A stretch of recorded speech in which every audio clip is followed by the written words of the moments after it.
Bonjour à tous, j'ai récemment changé de config PC pour un peu plus de 1000 € chez Matériel.net et je me suis dit que c'était le moment de passer au Hackintosh. Ça fait longtemps que je voulais passer au Hackintosh et je me suis dit voilà, je vais tenter l'aventure avec ma nouvelle config.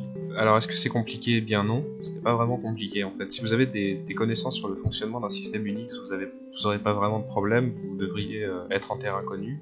Et si vous avez des connaissances en informatique, ça devrait suffire pour faire à peu près toutes les étapes. Si vous savez démarrer à partir d'une clé USB ou des choses comme ça, il n'y a pas beaucoup plus à savoir en fait. Et il faut juste posséder un Macintosh à côté, c'est quand même beaucoup plus pratique.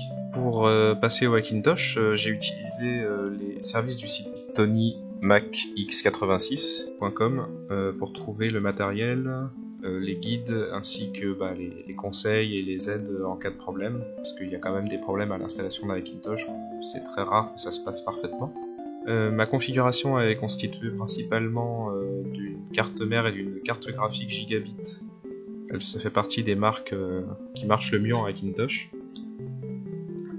Il y a aussi un processeur i5 6600 Skylake, les tout derniers, une alimentation G650M, 8 Go de RAM en DDR4. Ça a aucun impact ou aucune incidence sur la compatibilité du Hackintosh.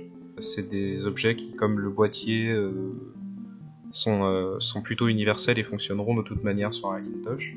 Et enfin, j'ai préféré prendre 2 SSD afin d'installer OS X et Windows séparément. J'ai pas voulu tenter de mettre OS X et Windows côte à côte, je sais que c'est pas une bonne idée. En général, ça crée plutôt des problèmes.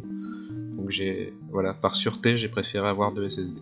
J'ai suivi le guide qui se rapproche le plus de ma carte mère, car ma carte mère n'a pas de guide associé précis. Donc j'ai simplement pris ce guide en retirant les pilotes Wi-Fi et après tout est venu tout seul. C'est un système de drivers comme sur Windows, mais c'est juste plus compliqué de les trouver et de les installer. Je suis sur Mac depuis 2006. Avec l'arrivée des Mac Intel, j'avais commencé avec un PowerPC, cela dit un Mac Mini, un G4. Ce qui m'a fait découvrir macOS.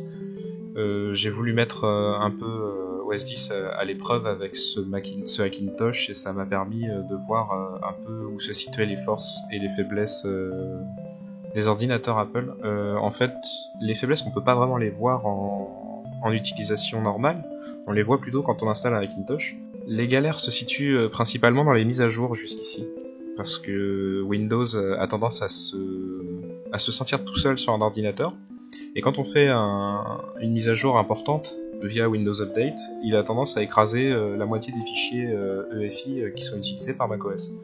Donc pour réparer ça, c'est pas très compliqué, il faut juste aller sur macOS, réparer les fichiers que Windows a remplacés et tout remarche comme avant. Après, il y a macOS aussi qui pose problème.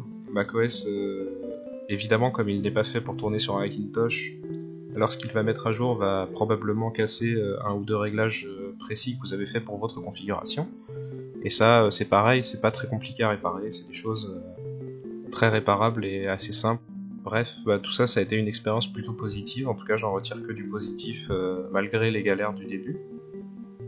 Car l'installation reste la phase la plus compliquée d'un Hackintosh et la plus source de problèmes.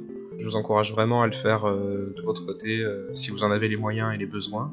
Je sais que j'ai pas besoin, je pense pas que ce soit nécessaire de vous indiquer les besoins d'avoir macOS. Il y a beaucoup de logiciels sur macOS qu'on ne trouve pas sur PC ou qui sont meilleurs sur PC ou sur macOS. Donc dans mon cas, je préfère avoir les deux, personnellement. Là, si vous voulez faire des remarques ou peut-être me poser des questions précises sur votre configuration Hackintosh, n'hésitez pas à passer par les commentaires ou les messages privés. Ça me ferait un plaisir de vous répondre, voilà. Alors, à plus tard!